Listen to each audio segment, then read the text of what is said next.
Alright, I'm gonna sit down because I like sitting down. Nice. This is a great guy right here. I've known Justin since he was like 8 years old. Can't believe it's been that long. Damn, I'm old. Yeah, you are. Yeah, since he was 8 years old. I've known Justin in Southern Illinois. We lived in a lot of small towns in Southern Illinois. I've known his family very well for over 20 years now. Over 20 years. His family's amazing, and that's like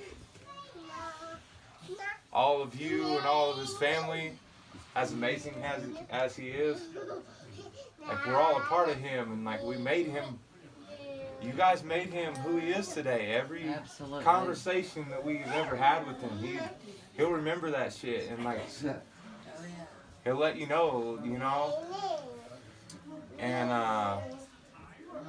yeah, so we're from really small, like middle of a cornfield in Southern Illinois, and it's a different world, there, and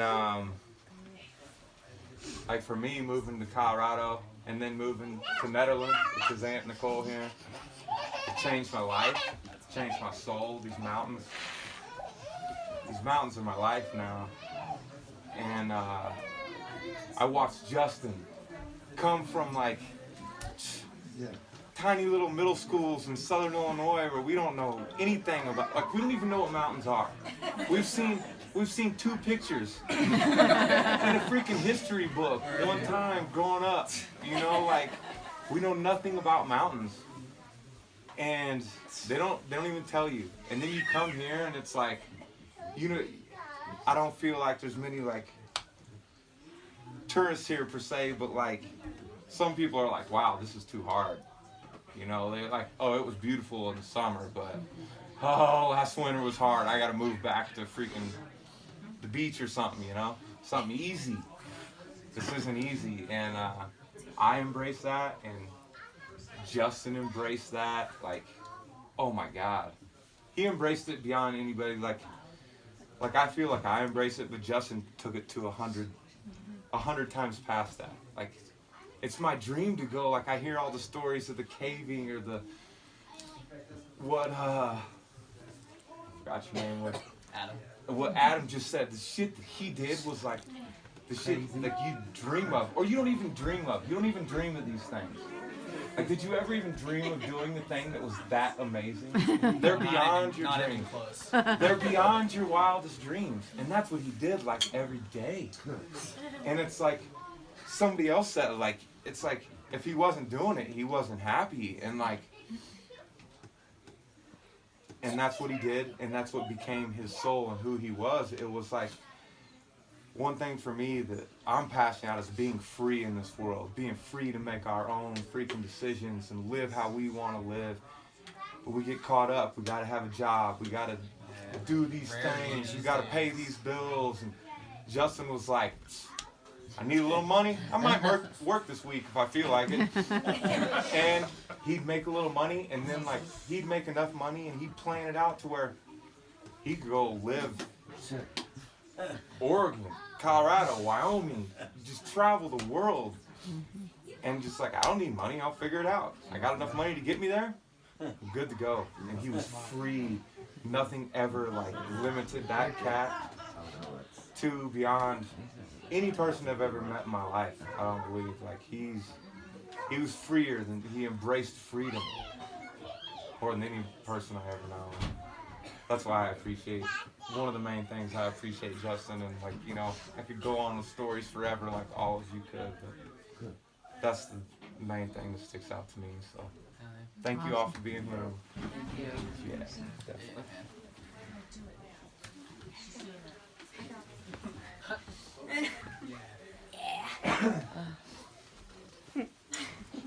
Hi, I'm Galadriel. Wow, Justin. I shared a little bit with Justin's mom, Gigi, earlier, but the very first time I got to meet Justin was super special, and It happened by way of my sister Angie and Eric hitchhiking from Colorado to see me in Prescott, Arizona. And they said, "Hey, do you want to hitchhike with us to Mexico?" And I was 19, and I was like, "Yeah, I got a weekend." Eric totally, convinced me, talked to my mom, scared the shit out of her, except for doing it anyway. And I could. Yep, it's not up to mom anymore. And there's a bunch of stories, of course, that happen in a weekend going down to Mexico. But the one in particular that I wanted to share was, we had been hitchhiking for a while, and it was getting late, and I remember getting picked up by this old red truck, and they dropped us off somewhere close to the border, and we had hopped a barbed wire fence. We were looking for a camp spot. I actually still have a scar on my leg from getting it cut. And we dug a trench fire, and we were just hanging out and partying under the stars, and it was super beautiful. And we woke up, and we started seeing all these airplanes flying overhead. And Eric took his shirt off, and he was like, "I'm American."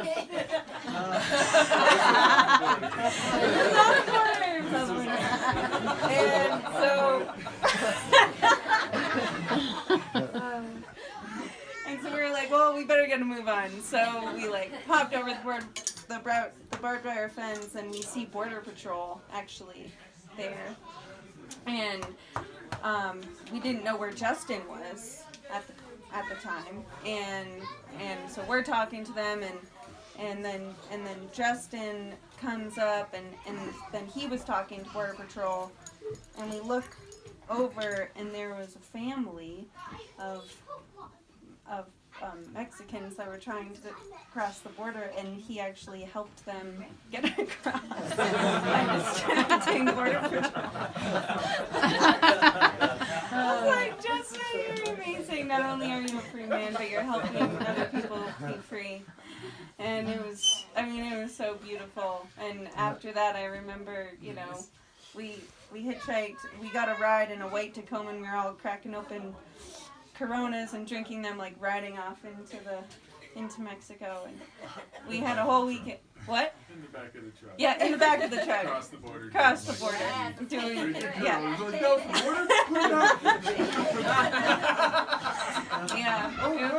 It was pretty special to be able to be with these people that just, threw caution to the wind. And Justin was such a... it was right off the bat, that was my experience with him. And he was so open and so safe and so loving, and I felt really blessed to get to know him even just a little bit. And today, for the last couple weeks that I'd known about it, I wasn't really sure how to process all of it. It doesn't really feel real. It's kind of just oh, yeah. Wow. And then today when we were at Hendrick's mine, I saw his ashes, and it became real. And it's wow, you're here, and you're in the wind, and you're free. You're in all of the places. You're part of the storms. You're part of the earth. You're part of the wind. You're part of the water. You're part of the sunshine. And I remember when my first experience of death, my grandfather died, and my grandmother said to me, "You don't have to miss your grandfather anymore, because now he's a part of everything around you." And I've held that with me, and it's really helped me with, thinking about Justin, that now he's just everywhere. And it's hard when you can't physically touch somebody anymore, but that's when it becomes extra important to be able to connect with them through all of the other things that make us feel connected. So. Thank you. Thank you.